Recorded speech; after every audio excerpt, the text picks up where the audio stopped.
Hi guys!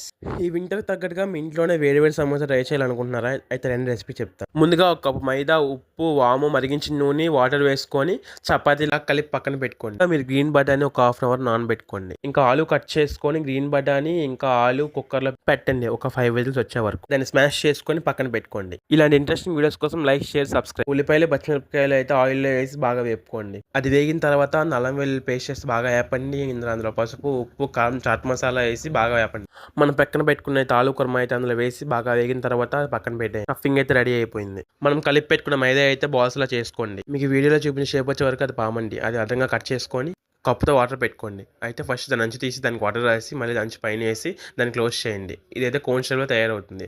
మనం prepare చేసుకున్న stuffing అయితే అందులో వేసి ఇంకా క్లోజ్ చేయండి. క్లోజ్ చేసి ఆయిల్ బాగా హీట్ ఎక్కిన తర్వాత అది తీసుకెళ్ళి ఇంక డీప్ ఫ్రై చేయండి. డీప్ ఫ్రై చేసిన తర్వాత వేడి వేడి హాట్ సమోసా అయితే రెడీ. ఇలా ఇంట్రెస్టింగ్ వీడియోస్ కోసం like, share, subscribe our channel. By guys.